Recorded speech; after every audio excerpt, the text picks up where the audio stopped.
এক ধনী পিতা তার ৮ বছরের সন্তানকে নিয়ে ঘুরতে বের হলো। মূলত তার সন্তানকে শিখাবে দরিদ্র কাকে বলে, তাদের থেকে এই পৃথিবীতে আরো কত দরিদ্র বসবাস করে এইটা বোঝানোর জন্য। এর জন্য তারা হাঁটতে হাঁটতে চলে গেল একটা গ্রামে। গ্রামে গিয়ে তারা একটা দরিদ্র ফ্যামিলিতে ৩ থেকে ৪ ঘন্টা কাটালো এবং তারা পুরো গ্রামটা ঘুরে দেখলো।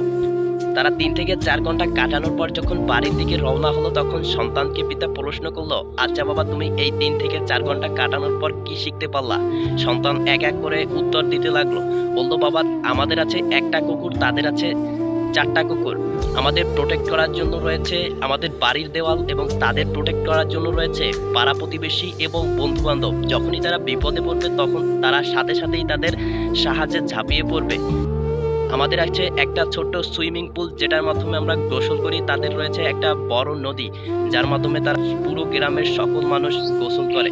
বাবা, আমরা পড়ি বিভিন্ন বিখ্যাত লেখকদের বই এবং তাদের কাছে আছে গীতা, আল কুরআন এবং বাইবেল।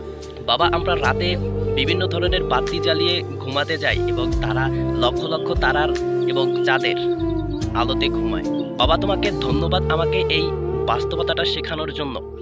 বাবা, আমরা যে কতটা গরিব তাদের থেকে এইটা বোঝানোর জন্য তোমাকে ধন্যবাদ। বাবা তার প্রশ্নের উত্তর শুনে তার বুঝতে বাকি রইল না যে আসলে বাস্তবতাটা কেমন। মোরাল অফ দ্য স্টোরি আমরা এই গল্পটা থেকে শিখতে পাই, ধনী গরিব আমরা শুধু টাকার মাধ্যমেই জাজ করি, উইদাউট নাথিং। গরিব মানুষরা হিমশিম খেয়ে যায় টাকার কাছে। যখনই টাকার প্রতিযোগিতার কথা আসে তখনই গরিবরা আর পারে না তাদের সাথে লড়তে। তাই আমাদের সকলেরই উচিত গরিবরা যা করে ধনীদের থেকে একটু কম না, জাস্ট একটু টাকা কম আছে।